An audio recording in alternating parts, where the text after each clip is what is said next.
जो ब्रह्मा होके इस जगत की सृष्टि करते हैं, जो विष्णु होके इस जगत का पालन करते हैं, जो रुद्र होके इस जगत का संहार करते हैं, उन्हीं भगवान शंकर, उन्हीं भगवान सदाशिव को मैं बारंबार प्रणाम करती हूँ। एक बार सभी भक्तों से मेरा निवेदन है, मेरे साथ मिलके बोले, नमः पार्वती पतये हर हर महादेव। बहुत बहुत धन्यवाद।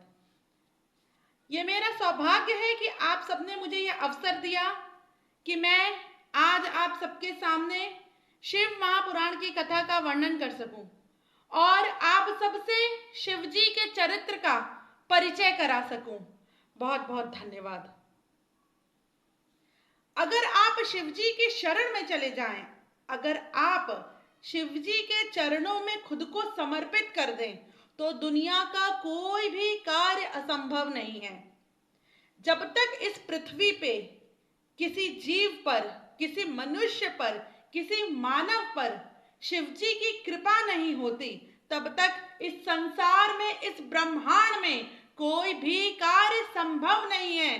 बिना मेरे शिव की कृपा के तो कुछ भी संभव नहीं है। और जहां एक बार मेरे बाबा की कृपा हो गई, जहां एक बार मेरे बाबा ने आपके सर पे हाथ रख दिया, उसके बाद दुनिया में ऐसा कोई कार्य नहीं है जो आप ना कर सकें। ऐसा कोई कार्य नहीं है, ऐसी कोई चीज नहीं है जिसमें आपको सफलता ना मिले। इसलिए मैं सभी से कहती हूँ और हमेशा कहती हूँ, बार बार शिव जी की प्रार्थना करें, पूजा करें, आराधना करें और रोज सिर्फ एक लोटा जल, सिर्फ एक लोटा जल बाबा शिव शंकर पे चढ़ाएं। एक लोटा जल हर समस्या का हल, हर प्राणी की हर समस्या का हल है, सिर्फ और सिर्फ एक लोटा जल। जब आप एक लोटा जल लेके घर से निकलते हैं, तब पता भगवान शंकर पार्वती माँ से कहते हैं, जब कोई भक्त एक बार, पहली बार एक लोटा जल लेके घर से निकलता है, जैसे ही वो व्यक्ति घर से एक कदम मंदिर, शिवालय, देवालय जाता है, देवालय के लिए अग्रसर करता है अपना कदम, उसी समय उसके मनोरथ पूरे कर देते हैं बाबा महाकाल, बाबा शिव शंकर, बाबा महादेव। उसी समय उस भक्त की पुकार सुन लेते हैं मेरे बाबा।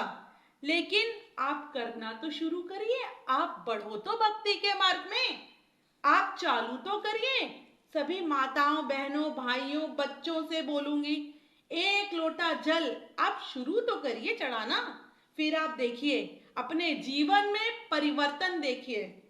और अगर शिव का भक्त, शिव के भक्त को कोई इस संसार में, इस दुनिया में परेशान करता है या परेशान करने का, दुख देने का विचार भी करता है, तो उसका बदला स्वयं मेरे महादेव लेते हैं।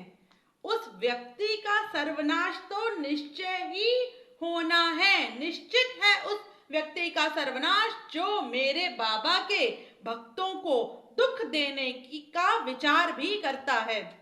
इसका प्रमाण है शिव महापुराण में दुंदुभी हाद्रा नामक दैत्य की कहानी, जो मैं आप सबके समक्ष प्रस्तुत करने जा रही हूँ। बहुत वर्षों पहले की बात है। दुंदुभी हाद्रा नामक एक दैत्य था।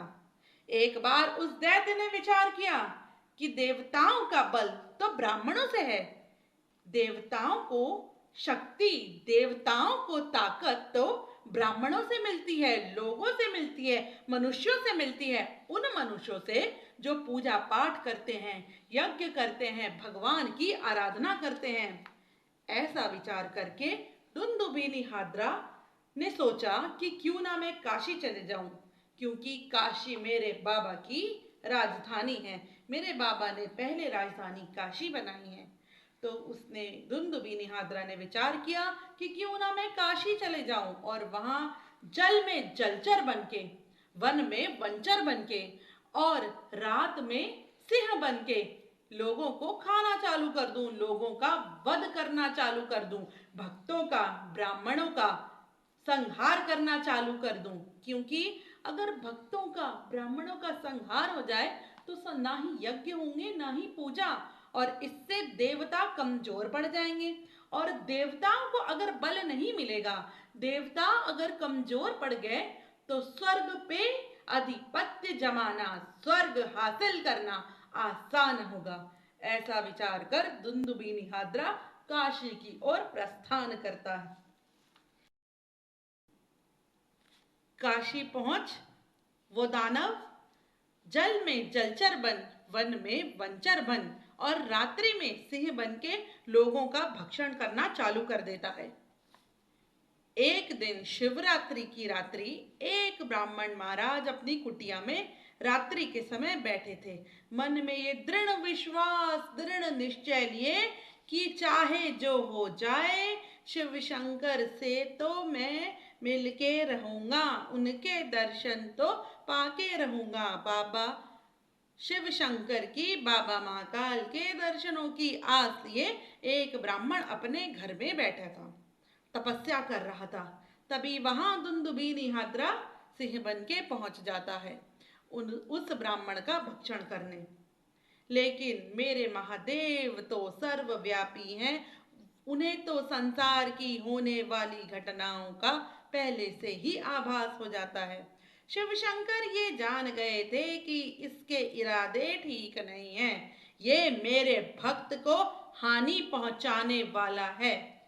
शिव शंकर वहां विशाल रूप लेके तुरंत प्रकट हो जाते हैं और अपने भक्त को बचा लेते हैं और उस दानव को अपने हाथों के बीच दबा के उस दानव का अपने व्याघ्र जैसे मुक्के से उस दानव का वध कर देते हैं। ये देख वहां सारा काशी एकत्रित हो जाता है। सारे ब्राह्मण, सारे लोग, सारे पंडित, सारे मनुष्य वहां एकत्रित हो जाते हैं और शिव शंकर की जय जयकार करने लगते हैं कि शिव शंकर आज स्वयं प्रकट होके अपने भक्त को बचाएं। अपने भक्तों के लिए प्रभु खुद सेवक बन गए। ये देख सब लोग भगवान की जय जयकार करने लगते हैं। भगवान प्रसन्न हो जाते हैं। मेरे भोले भंडारी तो हैं ही बड़े भोले। लोगों की अर्चना आराधना से वो प्रसन्न हो जाते हैं और लोगों को कहते हैं कि मांगो, क्या वरदान मांगना है। सभी ब्राह्मण, सभी लोग, सभी मनुष्य भगवान से कहते हैं, प्रभु आप यहाँ स्थित हो जाइए। भगवान उनकी बात सुन के कहते हैं, तथास्तु, ऐसा ही होगा। तब से काशी में व्याघ्रेश्वर महाराज, क्योंकि व्याघ्र जैसे हाथों से शिवजी ने उस दानव का वध किया था, इसलिए तब से वहां शिवजी शिवलिंग के रूप में व्याघ्रेश्वर महाराज के रूप में स्थित हो गए और उन्होंने ये वरदान दिया कि जो मनुष्य व्याघ्रेश्वर महाराज का दर्शन करता है, जो मनुष्य व्याघ्रेश्वर महाराज को पूजा करता है, व्याघ्रेश्वर महाराज की अर्चना करता है, उस व्यक्ति के सारे दुश्मन नष्ट हो जाएंगे। उस व्यक्ति को कोई भी इंसान, मानव, दानव, दैत्य, कोई भी पशु, कोई भी भूत प्रेत, कोई भी हानि नहीं पहुंचा सकता।